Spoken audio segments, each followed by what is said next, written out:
All right, all right. So we're gonna get kicked off here. It is 7:05. It's good to see you all this evening.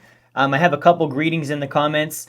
I want to just say hi to everyone. Lawrence, good to see you. Jocelyn says, hello, financial freedom seekers. Great to be with you in this space with Jerry. Welcome, Jocelyn. So guys, we're going to get started. I'm Jerry Fetta. Welcome to our training this evening. We're going to be talking about some very cool information. Before we get into that, what I want to do is have each of you guys acknowledge yourselves for being here, right? It's a Thursday night. You probably worked all day. Right, it's end of the week, we're going into the weekend. The fact that you're here this evening, it tells me that there's something in common that you have with me, which is you care about being productive. You care about contributing. You care about growing your income and growing your business. Otherwise, you wouldn't get on a webinar about growing your income, would you? So we're gonna be covering some information in this book. It's called The Natural Laws of Management. It's about something called the admin scale, okay? And it's a tool. The admin scale is a tool that you use to achieve your goals in life. If you're looking to achieve your goals in life, the admin scale is the way to go about doing that. And it's a very step-by-step. If you do it correctly, I don't always use the guaranteed word, but for me, it's a guaranteed that I'm going to achieve the thing I'm aiming to achieve, right? Now, the book is by a good friend of mine named Artie Marin. It's based on the works of L. Ron Hubbard, okay? Now, really quickly, guys, L. Ron Hubbard, if you're watching, you may know him as the founder of the Church of Scientology, right? And that's one of the fastest growing religions on the planet right now. I think it is the fastest growing religion on the planet. And I want to make sure you know that tonight's training and webinar has nothing more to do with religion than standing in your garage would make you into a car, right? Most people aren't aware that Mr. Hubbard was also very successful in business, a prolific author. Not only that, but he actually cracked the code on illiteracy and came up with a solution for that as well. He wrote a book called The Way to Happiness, which has been used in Colombia and all over the country in that area to actually disband cartels and bring peace to that area. So he's a very accomplished humanitarian, author, and also he's a business expert. Right. And so for me, when I started studying from L. Ron Hubbard, I was pretty broke. I wasn't making good money. I wasn't succeeding in life, and I was broke in more ways than one. It wasn't just financially, but I was also broke mentally and spiritually, and I wasn't doing well in life. Right. And so when I learned about L. Ron Hubbard's material and I started studying it, I started to learn about something in business that we'll talk a little bit about tonight. And that one thing that I learned took the income from my business from $5,000 to $60,000 in a single month. Okay, show of hands here on Zoom if you would like to learn how to take your business from $5,000 in a month to $60,000 in a month, or a comparable growth rate in that period of time. Thank you. Go ahead and put your hand down. Okay, so that's what we're going to learn about. Now, a little bit about my friend Artie Marin. I want to share some information on him as well. Artie's a very important person in my life. He's helped me tremendously in my business, and he may be somebody that you've interacted with or seen some of his material as well, right? But I want to go ahead and share a little bit of information about that too. Okay, so this is my good friend Artie Marin. Artie is an international speaker, corporate trainer, private consultant with over 40 years of experience in helping businesses expand. Not teaching in the theory of it, but actually helping businesses expand, right? Now, he wrote a book on it, and the thing that I really love about when I work with Artie is he's very honest, he's very cut and dry, and because he has over 40 years of experience with this, there's not many industries Artie is not consulted in, right? So just as an exercise, in the comments, go ahead and put the industry that you're in. I'm very curious to know, what industry are you in? Please type that in the comments or the chat. Hi, Ray, good to see you. So type in the chat, guys, what industry? We have, someone says health and wellness. That's Jocelyn. Tony says financial services. Very good. Go ahead and type what industry you're in the comments. Wealth creation. Awesome, awesome. Network marketing. Very good. So we have all sorts of industries that are here, and if you're watching this, I want you to know that this most definitely does apply to your industry, right? This is a technology, which is a way of doing things. It's a tool, it's a process, it's systems that will grow any business that's out there. Artie's consulted with Nestle, Chrysler, IBM, Teledyne, American Airlines, Bank of America. He's been featured on Larry King and more, right? Now, a little bit about me and why I'm sharing this with you guys. I grew up in Anchorage, Alaska. Had 60 kids in my graduating class. Mom and dad got divorced, I think 3 or 4 times when I was 8 years old. All in the same summer, we lost the car. We lost the house. My mom and dad got divorced. We were homeless on both sides. I didn't even know what rich looked like. I didn't even know what wealth looked like, let alone knowing how to build wealth, right? Who can relate to that? Okay, show of hands if you're like, there was a point in life where that wasn't even real to you. I didn't know who to go talk to. I didn't know who to go ask. None of this stuff, right? And if you had your hand up, go ahead and put your hand down. Thank you. Now, when I started learning about this stuff from L. Ron Hubbard and R.D. Marin, I was in Alaska learning these things, and my business, like I mentioned, it really blew up and expanded fast in a good way. But here was the thing that I learned, is that this was repeatable, right? Most of us, when we're in business, we've got a couple of problems happening. Either when we make money, we don't know how we did it. Therefore, when we repeat that thing, it ends up not duplicating. We're like, how do I redo the thing I just did? Like a lot of us spend time in business searching for and trying to uncover what was the reason we expanded during this period of time, right? Or the second problem is you don't know in the first place. And you're like, how do I even cause expansion? And what that results in is on a graph of a business, it's either a flat line and it's not really moving that much, or it's a lot of up and down, right? People write books on this, the entrepreneur roller coaster, right? Your business shouldn't roller coaster. It shouldn't be that way. And so we're going to share with you today how to handle that. Because here's the thing is that if you don't handle that as a business owner, 95% of businesses, small businesses fail in the first 5 years. Okay, the average small business in America makes less than $40,000 a year in income. Only 10% of small businesses make 7 figures or more in a year. Only 1% of small businesses clear 10 million or higher, right? Most of us got into business for more freedom, and the reality is we end up experiencing less. Okay, who can relate to that? Show of hands here on Zoom, in the comments, wherever, if you can relate to that, where when you started, you had this idea, you had this vision of I'm going to have this time and freedom. Thank you. Go ahead and put your hands down. I'm going to travel. I'm going to do this. I'm going to do that. And the reality was you had less, and you probably made less money for doing it. You were like, shoot, I made more money at my job. I made more money at my job, and it was less work, right? I want to help you start to turn that around tonight, right? Because if you're here, you're asking for information on how to improve your business. I was there before, and I reached and I read books and I went to conferences and I read, I listened to audios. I never got to the point of walking on hot coals, but I got close, right? But I'm going to tell you guys a story here before I jump into the material, right? The story goes like this. This was back in I think 2016 or so. I had built my business up from, I think I did around 50,000 or 60,000 one year, and I built it up to 225,000. And it was right after I learned the information that I told you I learned that took me from $5,000 in a month to 60, right? Now, I only had that one little bit of information. I didn't know that there was a whole body of more information and more systems and more things I could apply. So I was just riding on this one little thing.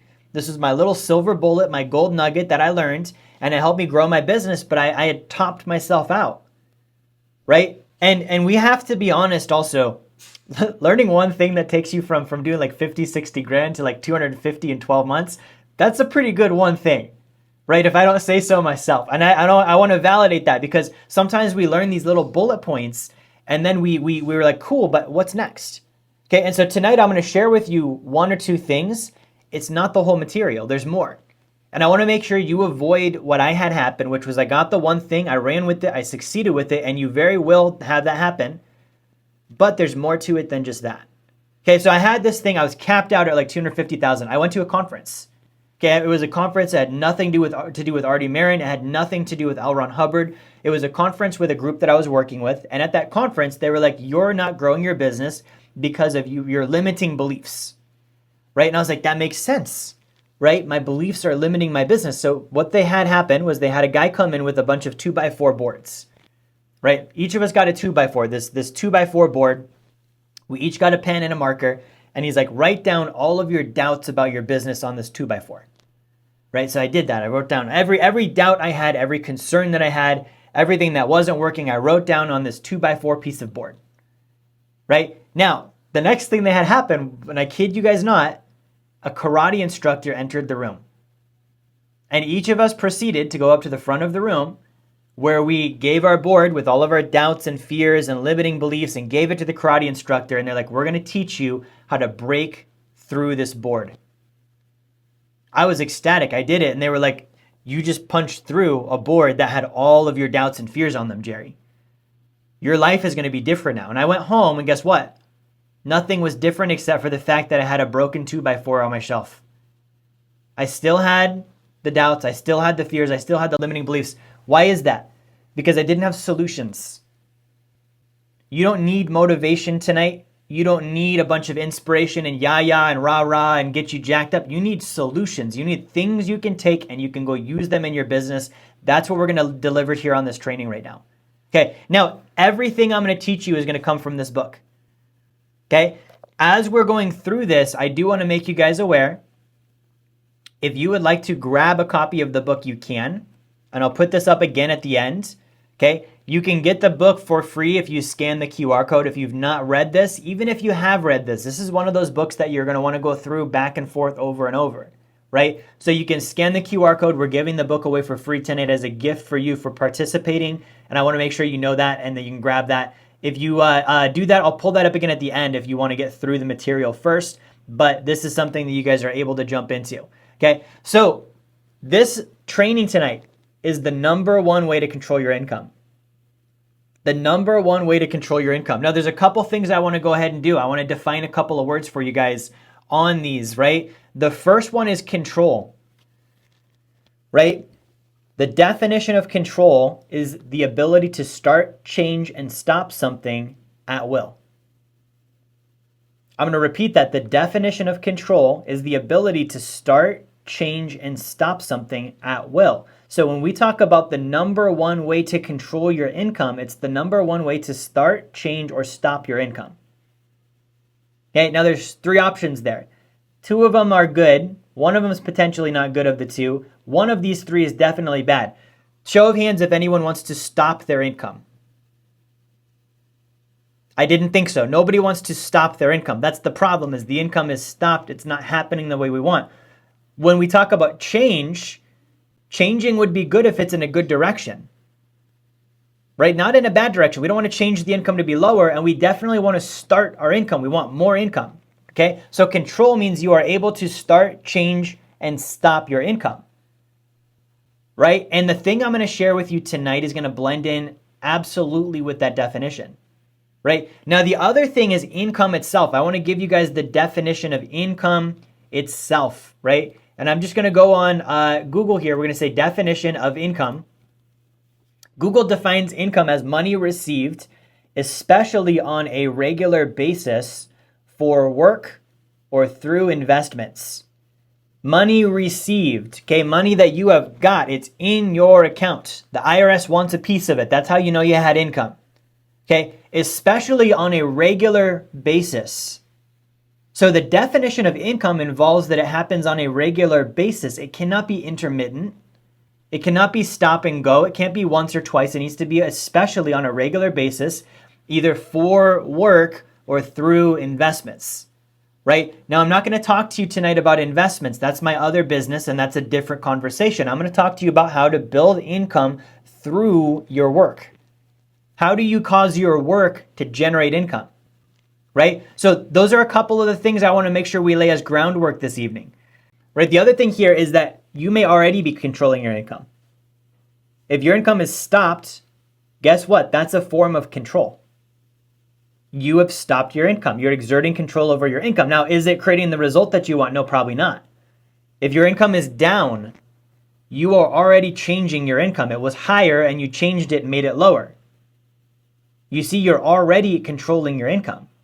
It's just not being controlled in the way that you want it. So there's a difference between good control and bad control. Good control over my income means that it goes in the direction that I intend for it to go. I start, change, or stop it in a way where it does the thing I want it to do. For me personally, and probably for most of you watching, you want your income to go up. Therefore, you use control to change or start your income to go up. That's good control. You intended for this to happen and it happened. Bad control, I intend for my income to go up and it stops. I intend for my income to go up and it goes down. I intend for my income to go up and it stays level. That would be bad control. Bad control would be driving a car and causing an accident. Good control would be driving a car and getting to the destination you want to because you control the vehicle. Good control is a good thing. So here is a quote that I want to give you, and this is from Artie's book. I'm going to go ahead and read this. So this is on page 25. Again, this is The Natural Laws of Management by Artie Marin. This is on page 25. And here's our quote for this evening. This is a quote from Mr. L. Ron Hubbard from Artie's book. It says, outflow is holier, more moral, more remunerative, and more effective than inflow. Okay, I'm going to repeat that. Outflow is holier, more moral, more remunerative, and more effective than inflow, right? I want to go ahead and pull this up so you guys can see it again on the screen. But let's talk about this quote here. I want to define a couple of words, right? What does outflow mean? Right, outflow, think about out. It goes a direction away from you.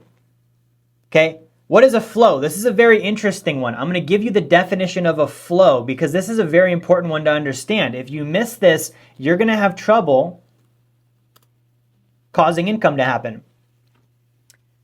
So a flow is something that moves along or out steadily and continuously in the form of a current or a stream.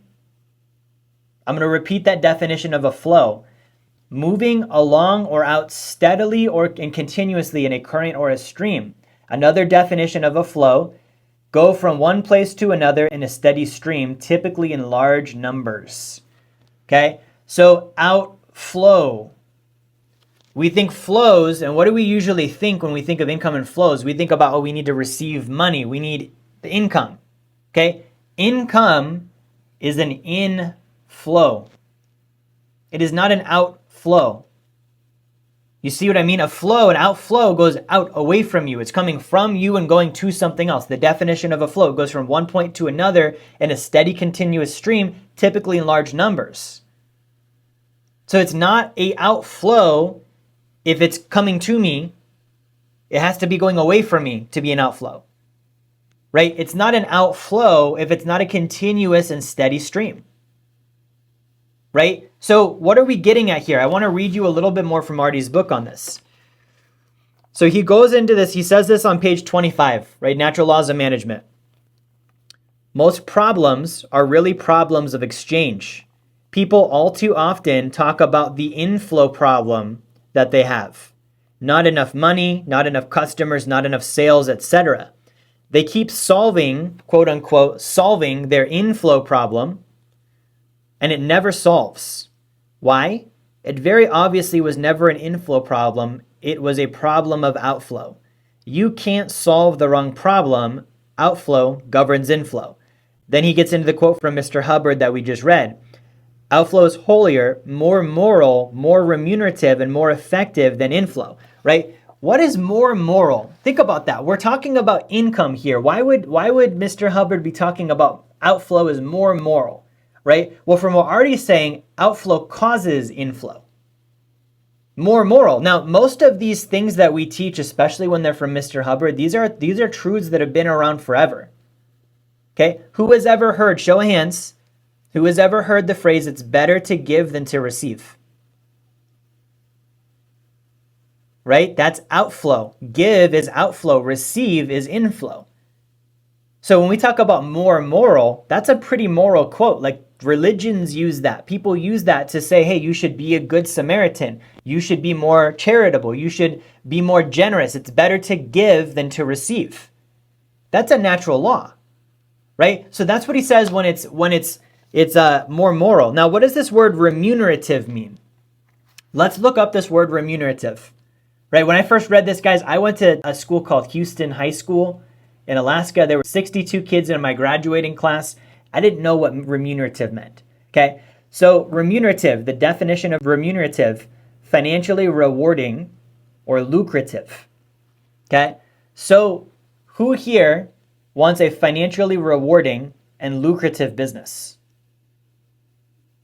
All of us. Literally every single one of us. I don't know a single person that would say, no, Jerry, I don't want a financially remunerative, lucrative, profitable business.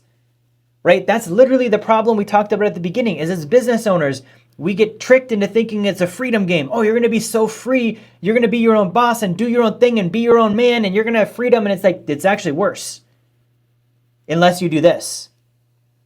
Business isn't lucrative. Outflow is lucrative. Okay?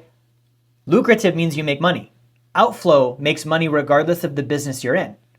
Outflow makes money regardless of the industry you're in. Right? Now, what is outflow? Let's talk about this because this is the key term in our whole thing here. Right? We talked about outflow, we defined it, we said it was moving away from you and it's a flow and it's continuous, but what is it? Okay, in a business setting, outflow is personalized, individualized communication to those who could be interested in being a customer or a client of yours. What does that mean? It means a text message sent that's actually thinking of the individual on the other end, and it's personalized and customized to them. It means a handwritten note that takes into consideration everything you know about the individual you're trying to contact, and it puts it in a good communication that's caring and thoughtful and gets sent out to them. A phone call where you actually give a damn what the other guy says on the other side of the phone. You're not just trying to sell him something, right? We all hate the experience of the sales guy who only cares about selling us something. We can feel it. We're a commodity in his universe. He doesn't actually care about us. He's not there to help us. Why? Because he's focused on his inflow. How much money am I going to get from this sale? How big is this deal going to be? What's the commission? He's only caring about the inflow. We can feel it. It literally is a spiritual thing that happens where we can feel like, that guy's slimy. That's a used car salesman. No offense to used car salesmen because they're not all bad, but that's the impression we come up with. That's because his focus is on inflow, not outflow. Right? So outflow, he's saying outflow is more moral, more remunerative, meaning it's going to make you more money and more effective than inflow. Right? Let me give you an example of this because he's saying here, he says, and this is Artie now, not L. Ron Hubbard. People stuck on inflow are directly trying to control it. I don't have enough money. I'm stuck on the money. I don't have enough customers. I'm stuck on the customers. I don't have enough leads. I'm stuck on the leads. So he says they're directly trying to control the inflow. And he says, and you can't control the inflow directly unless you are a criminal. Okay, think about what he just said there. You cannot control the inflow directly unless you are a criminal. How do you control the money without first sending something out? You would have to steal the money. How would you control the customer? You can't just, force a customer to do business with you. You'd have to be a criminal about it. Right? Because the laws of economics say that you need to first exchange out in order to get the exchange back. Right? Let's use this example. Who here has ever tried to light a fire without giving the fireplace wood first? Anyone? Where you're just like, fire, and you're just, why isn't it making fire? And you try and control that there's going to be fire without giving the fireplace anything it needs before you make a fire. You would look at that person and say, that person is a lunatic. They should be institutionalized. They're crazy. And why are they even in charge of the fireplace in the first place? This is going to sting a little bit. Replace fireplace with business, replace wood with outflow. Okay, you just felt that, right? You trying to get income into your business. And why isn't it making enough money? And why don't I have enough customers? And why aren't there enough leads? And you're not putting the thing it needs. You're not giving it the wood. You're not doing the outflow to actually get those things. That is the reason why your business isn't making money. And if you are making money, that is the reason why your business is making money. Okay, so I want everyone to do this. We had a couple of people already. If you've not done this, tell me your industry in the chat. We've got people that are in construction, network marketing, wealth creation, financial services, health and wellness. Okay, I want you in your mind right now. Go ahead and tell yourself this in your head. You can say it out loud if you want to. You're no longer in the business you're in the outflow business. You're no longer in the business of construction. You're in the business of outflow. You are no longer in the business of health and wellness. You are in the business of outflow. You're no longer in financial services. You're in the business of outflow. I want you to tell yourself that right now. Why? Because the industry you're in will do better The business you've built will do better if you become someone who's in the business of outflow. Right? Now, here's the thing with outflow. I want to give you guys this as a tool here before we wrap up this evening. Again, this is from Artie's book, right? He's talking about the outflow, and he says you can't control the inflow unless you're a thief, right? So he basically goes into, even with the thief, they end up paying, right? Just to mention that, right? If you steal something and you do it enough times and you go to jail, you still paid, you still do the outflow. It's just on the back end. He says the good news is that you can control your production or your outflow directly. If you are making 10 clocks, you can make 20 clocks. You can get more people to make clocks. You can keep the plant open longer hours and raise the quality. You can do more promotion and you can do it better. The simplest and easy way to get your exchange or your inflow is to create such a heavy outflow that it simply creates or forces in the exchange, and this happens as a natural phenomenon. Okay, I want to read that part to you again. The simplest and easiest way to get your exchange or your inflow, your money, your customers, your leads, whatever the thing is that you're looking for, is to create such a heavy outflow that it simply creates or forces in the exchange. It happens as a natural phenomenon. Okay, now this is my favorite part, guys. This is where we do whiteboarding. I like drawing. I'm terrible at it, but I like doing it. My wife is an artist. I'm not. I'm the guy who lives in the place for like 3 years, and the day we move out doesn't realize until that day that there are paintings on the wall. But I like to give you guys some of my cave drawings here, right? So what is he saying? He's saying, here's you, right? Here's you, and you need money, okay? The money is over here. Now, I want you to think about how much money exists. Do this exercise with me. I want you to think about every car you drove by on the way home today. When you were out driving, how many cars do you think you passed? What is the cost of an average car? We're talking average, not a Bentley or Rolls Royce, just average. It's what, 20, 30,000? So you probably passed millions of dollars just in cars today. I want you to think about every building that you passed today. Every single one of those buildings took money to build. Those are multi-million-dollar structures. How many buildings did you pass? How much money is that? How many houses did you pass? Every house, depending on your market, 400,000 to $1 million a pop, easy. Every single one of those houses you passed today, that was money. There's so much money out there. So the opportunity for inflow is huge, right? But what is Artie saying in the book here? He's saying you have to create with your phone. Let's say you got your little iPhone, right? Such an abundance of outflow out into the people who have the money that you're trying to get the inflow from, that you're trying to exchange with. You can't steal. You can't just bring the inflow in by osmosis. So the more outflow you send, the more income you will get. Okay? If you're doing a business where you do calls, you need to increase your calls by double. If you doubled your calls, what would happen? How many people would you have on your pipeline right now who would be signing up soon? If you're in a business doing direct mail, what would happen if you doubled your direct mail campaign? Right? What if you tripled it? What if you did five times more? Okay, if you're doing door to door and you're canvassing neighborhoods, what would happen if you knocked on twice as many doors? Right? That's all you need to do. That's literally it, guys. That is it. You do more outflow, you will get more inflow. But here's the thing, the outflow takes time. The outflow isn't easy. You've got to confront people. You've got to face rejection. You've got to go over, handling people's concerns and their questions and their considerations and their objections. And you've got to have doors slammed in your face and this and that. So here's what I need to ask you. You need the inflow, but why? Right? And let's get past paying the mortgage and the credit card, right? I want you to think about, why do you really need the inflow? What is that you're really trying to accomplish? What are your real goals? Are you maybe trying to improve yourself personally and spiritually? Are you maybe trying to donate to your church or to an organization? Are you maybe trying to improve the quality of life of your family? Are you maybe trying to get into investments? Are you maybe, trying to do something really cool and you need money for it?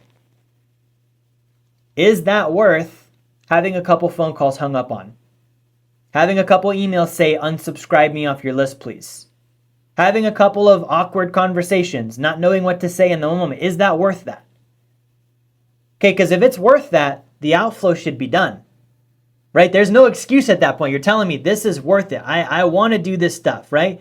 So Jocelyn says, I need inflow so I can help others in a more expansive way. So your inflow is going to be based on the outflow, right? Now, here's another secret. You can demand this. You can demand this of yourself. You can demand this of your organization. You can demand this of your company. Okay, I want to give you an example so that you can think with this, right? So I'm going to use my company as an example, right? When I first got started, okay, I'm in the financial world, so I do a lot of financial training, education, investing, etc. I got started, guys, at 18 years old. So I want you to think about an 18-year-old kid, grew up broke. I told you my story already. It's not like I had this like financial sophistication in my background somewhere. No, I was a broke kid in Alaska. Like literally worst place to be broke. Let's go ahead and just realize the fact that Alaska is America's Russia. We're not even connected to the rest of the country. When I lived in Alaska, we called you guys America. We literally were like down in America. So that's how isolated and remote it is. The population is like 700,000 for the whole state. So there's already not a lot of people there, right? And I'm shy and I'm nervous and I'm not making phone calls and I'm making no money, right? And it's because I wasn't doing any outflow. There was a moment in time where I realized that my business was going to fail and my marriage was going to be damaged and my goals weren't going to come true if I didn't change something. So I started outflowing. I got a list of people. I sat in a room as a 10 by 10 office with no windows, and I put demand in on my outflow.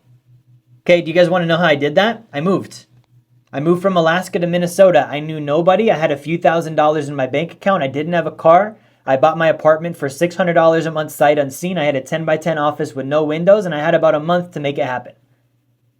And I put myself in the position where there was no plan B. That put demand on my outflow. I was like, shoot, I need to make something happen or something really bad is going to happen if I don't make something really good happen instead. That's the position you need to put yourself in. Whether you need to literally do that or whether you need to create it in your head and give yourself that game, demand is what's going to grow that. Demand can mean bills. Demand can mean that you signed yourself up for a program and it's expensive and you need to pay for it. Demand could mean you move. Whatever you do, you've got to create that demand. It's necessity. You'll only earn as high as your necessity level. And your necessity level is going to dictate your commitment to the outflow. With 1 month of time, how much outflow do you guys think I did? I did hundreds of calls, probably 100 calls a day to start out. I was terrible, didn't know what to say, didn't know how to follow up with people, and I had no sales skills whatsoever. But here's the other thing. When you do enough outflow, you get good at it. Right? It's be, do, then have. Do is the outflow. Have is the inflow. Right? And here's the thing that I learned. You can become by doing. Who has had the experience of doing something hard that you didn't want to do, that you didn't want to confront, that was difficult and all of these different things, and you confronted it and did it anyways, and you became someone better as a result? Show of hands. Okay? Outflow is that. Thank you. You can put your hands down. Outflow is that. You will become a better business person. You will become mentally tougher. You will become more positive. You will become stronger. You will become more effective by doing more outflow. So in my organization today, because I just told you my story on where I went, we went from doing no outflow and it's just me to literally just outflow all the way through. I think on a daily or weekly basis, we do close to 1,000 contacts out of my company every week, right? And for me, that's nothing because I know people who are doing more, right? But to have a team where we're pushing out outflow like that, right? And that's individualized. We're not even talking about email campaigns. If we include email campaigns, that's probably another 100,000. If we include direct mail, that's a few thousand. If we include social media, that's a few hundred posts. If you go and you follow any of my channels and you just observe, the number one thing you're going to notice is, wow, these guys outflow a lot, right? The amount of outflow it takes is so drastically underestimated. The outflow is going to go out, right? But it's like, it's got to cut through the noise too. How many other messages are out there? How many other communications are out there? How many other offers are out there? How many other things are people being asked to buy? You're competing with that, and that's why the outflow needs to be so high. Couple things I want to handle, reasons you wouldn't do this. Number one reason, you don't have the book, right? I want to actually pull this up again, right? You don't have the book, you don't have the information, and so you're going to go home today and you're going to say, I had a really inspiring webinar, and it's going to be like all the other inspiring webinars that you got on, where just like my 2x4 board story, nothing changes when you go home. Guys, get the book, get the data. I don't want you taking home a 2x4 tonight. I want you taking home real solutions for your business. So scan the QR code, get the book. The number two reason you wouldn't do this, right? We have been conditioned not to communicate. We've been conditioned that communication is a bad thing, right? Literally, be seen and not, go and fill in the blank. In the comments, fill in the blank. Be seen and not, what is the missing word there? Tell me in the chat. Heard. Be seen and not heard. It's okay for people to notice you, but don't you dare communicate.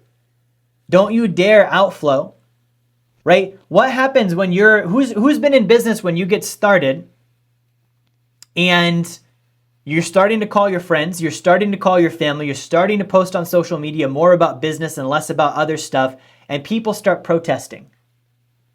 Oh, you might want to cool it. You know, it's getting a little bit too much. That feels a bit scammy.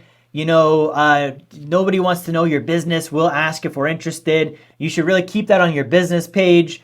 Don't talk about business at family events. All this kind of stuff. That's protesting against outflow. Right? So one of the considerations is that you may have the idea that you've bought into that it's wrong or bad to do these things. And I'm telling you, it's not. If you had the cure for cancer and you knew it was going to work and you tested it, how many people would you tell? And if you were told, stop telling everyone, quiet down, be seen and not heard, that's too much outflow, would you really care? No, you would be like, I have the cure for cancer. Shut the hell up. I'm going to go save some lives. You stop outflowing. I'm going to keep outflowing, right? Because you know that that's going to help. And it's like, I'm going to go over and above because I know what I'm doing for people, right? So you need to be that way with your product. You need to be that way with your service. You need to be that way with your business venture. Change that mindset. The communication is not a bad thing. Communication is a great thing. The people who protest against your communication, that's not your customer anyways. Don't even pay attention to them. Ultimately, they're not the one that's going to do business with you. Okay, I had a guy today get on a phone call, high ticket item that he's going to be purchasing soon, very interested. And he said, you guys followed up with me. In his world, he called it followed up. We just call it outflow. You guys followed up with me for over a year and I just couldn't ignore it. And I finally got a text message from someone on your team, and it was so personalized and caring that I could tell that you were legit, and I decided to get on the phone with you today. Okay? This is the other myth, that you want to be quality and do a little bit of outflow. Drives me nuts. Sometimes I hear this from my social media guys. They're like, we did 4 posts this week, and I'm like, that's cute. Like, we need to do a lot more than 4 posts. Right? Not saying they only do 4 posts, but sometimes people will have that thing. Like I did 3 or 4 really good ones. And it's like, dude, you got to put more lines in the water. That's just not going to cut it. Right? Like, so quantity creates quality. Quantity creates quality. That's the truth there. Right? So you need the book. That's the first thing, because there's more to this book that literally we read like 4 lines off of 1 chapter. Imagine if you read the whole thing. Okay, hey, show of hands if you thought tonight was pretty valuable, if you got something out of tonight's training. Okay, so imagine, and this is just literally me in 30, 40 minutes sharing a few lines. Imagine if you had the full book. Imagine if you had the full book. So scan the QR code and get the book. Second thing, right? Overcoming the idea that communication is a bad thing. No. Communication is the way you get your inflow. It is the way you get your inflow. You need to act like you've got the cure for cancer right now. Okay, third thing, right? Quantity creates quality. You do something enough times, you're going to get good. You got to be frequent before you can be good at something. If you don't do it enough, you never cross that barrier. And here's the thing, before you're good, you got to be bad. Before you're bad, you got to suck. Before you suck, you got to start. Right? That's the key to this. Okay, so what I want to do, guys, I'm going to leave this up. I want to open up the chat here and actually do some questions and answers. First one is Jay Knight. Jay, I'm going to see if I can unmute you and we can actually talk live here. All right, we're live with Jay. How are you tonight, Jay? I'm great. How are you? I'm good. I'm good. Go ahead and ask your question. I saw you type something in the chat there. I wanted to see if your main type of outflow is phone calls and also who the phone calls are to, if it's prospects, former customers, customers who bought a little service and you want them to buy more. Is phone calls your main type of outflow? Good question. So with the outflow, basically, there's a couple of different types. With my business, we do a lot of online. And so with that, we've learned that texting works very well as a way to get people directly in communication, right? And that's because it's online social media is typically the entry point. And so they're not ready yet to get on a phone call. It's too big of a jump. So a text is confrontable, a voice, not quite yet. So we do a lot of texting, a lot of email. And then ultimately, once they start interacting, then we will do a lot more phone calls, right? So that's a little bit of everything. But the key is to answer the first part of your question, you want to really understand who is your audience, who is your public, who are your customers, and what communication method are they most likely going to use, right? And that can be done by experiment or it can be done by research, but you want to see by statistic or data or experience that they respond more on this type of communication than that type, and then really reinforce the ones they're responding to. As far as who to contact, so every business is a little bit different on that. If you're just starting, it's probably going to be either your warm market, your friends, family, and referrals, or it's going to be, getting cold lists or meeting new people or going to networking events. If you're on social media and you're running advertising or doing that kind of thing, you might build a list of people through that. But you do need to put the work in on outflowing to just build a list in the first place. And that's where people, Jay, they really don't confront how much outflow there is. You need to outflow to even get the people on the list. Then you need to outflow to the list to get the list to respond. Then you need to outflow to the responses to get the responses to meet with you. Then you need to outflow with those guys to confirm them so they even show up to the meeting. The ones that don't buy, you've got to outflow to them some more so they keep buying. The ones who do buy, you've got to outflow to them some more so they stay with you. So it really is quite a massive outflow that has to happen. Great answer, Jerry. So do you collect phone numbers for texting by doing lead ads on Facebook, or how do you collect your text numbers? So we do ads. Yeah, we do some ads on social media. We do email lists too. So sometimes we'll capture the email and then we'll send emails that have a phone number capture from there. But it's usually going to be one of those two. Great. Thank you so much. You're welcome. Okay, guys, if there's any other questions, go ahead and drop those in the chat. Let me just check and see if anything else came in. Okay, don't see any other questions. So I'm gonna pull my screen up one more time and I want to just leave this QR code. Guys, get the book. I cannot implore you enough.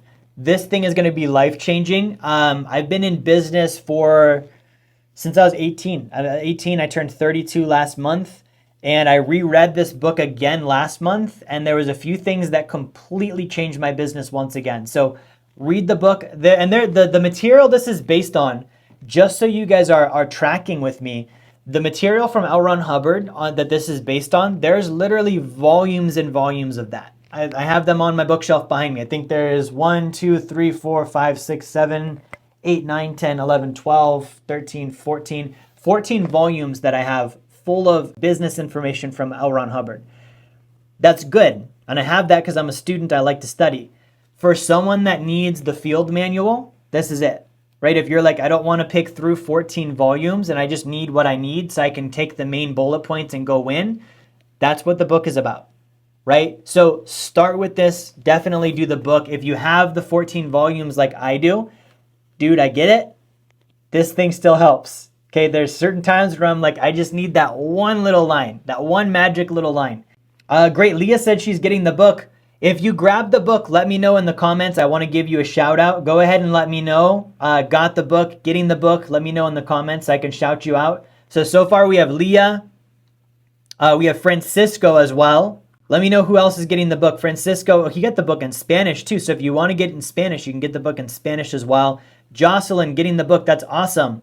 Very good, guys. Well, thank you guys all for the opportunity to train and teach tonight. I really love sharing this stuff because it's helped me so tremendously. Jennifer said she got the book already last time. Amazing. Jay, you should definitely get the book as well. It's going to help you with your business. But I want to thank you guys for coming tonight. I want to thank you for tuning in. We will be back again next month with another live webinar. And here's what I'd like to ask. We're going to cover a different topic, okay? Before we sign off, in the comments, if you could solve one area of your business right now, other than the one we just talked about this evening, let's say there's one problem in your business in your area right now that you would like to solve. With the snap of a finger, you could turn it into a strength. What would that one area be? I would like to know that from you tonight so I have an idea of what to plan for next time. Leah says workflows and organization. I love that. Okay. So guys, if there was one problem area you could solve in your business right now with the snap of a finger and turn it into a strength, what would that one area be? Drop that in the comments like Leah did, and that way we can make sure we cover that. I can start to get some stuff put together on that. Francisco, getting volunteers to be productive. Okay, very good. Ray says conditions. Good, and for those that don't know conditions, a condition is a state of existence, and there are actually some formulas, some different methods you can standardly apply based on graphs that show your production, right? So Ray is saying he wants to learn more about that. Jocelyn says, I'm a startup, literally going from idea to the next step, how to successfully start up. Very good. That's another good one. I'll hang out for another minute in case there's any other ones that flow in. And then guys, the other thing I want to make you aware of, so the webinar tonight, and I should have hit this first, but sometimes I like to do things out of sequence, and that's okay. The webinar tonight is part of a group that I run. It's called the Effective Management Association. Right now, I'm in the financial services industry, so I specialize in coaching and training people in financial services. But the Effective Management Association has chapters all over the United States, right? All over the United States. And so if you are in a major city or an industry and you would like to have a weekly group you can meet with that actually coaches you through getting through this book, I want you to reach out. I'm going to put my email in the chat and you can reach out to me, right?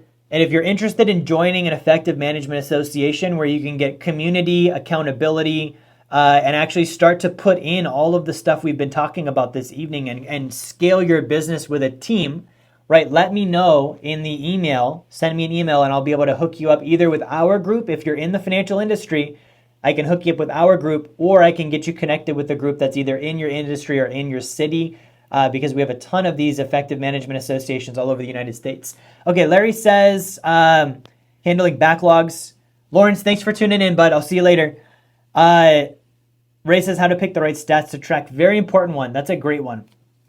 Jay says how to increase outflow successfully and consistently no matter where products are sold on Amazon, a website, etc., other online stores. Okay, so this is like online outflow. So Jay, I can give you a quick answer on that. If you're selling online, it's going to be social media and it's going to be optimizing your searches, right? If you're on Amazon, finding out how do I optimize to get in front of people, that would be a form of outflow. Advertising on products and services to get in front of people on ads, that's another one. Doing social media content, that's another one. So an online business probably is going to need to be online outflow. And you can look at who's doing well at that already, what kind of outflow are they doing, and you can literally mimic them, and you'll probably get similar results. Leah says, I'm in an Effective Management Association and loving it. That is awesome. Thank you, Leah. So Leah's in the group in Effective Management Association. She's growing her business and expanding. We've got a very good group with financial services. So if you're watching this and you're in financial services, and I hate tooting my own horn, but guys, I got Inc. 5000. They named my company top 100 fastest growing financial firms in the United States last year because we're applying this stuff so well. It's not me. I'm not a genius. It's this. But we do have a good group. So if you're in financial services, I would love to work with you and have you in our group as well. I think that's it, guys. I think that's everything we have in the comments. I am going to call it a night. I appreciate all of you. I wish you a great month ahead. Again, last Thursday of the month. Same time, same place. We will be here again. Thank you guys, and I'll see you next time.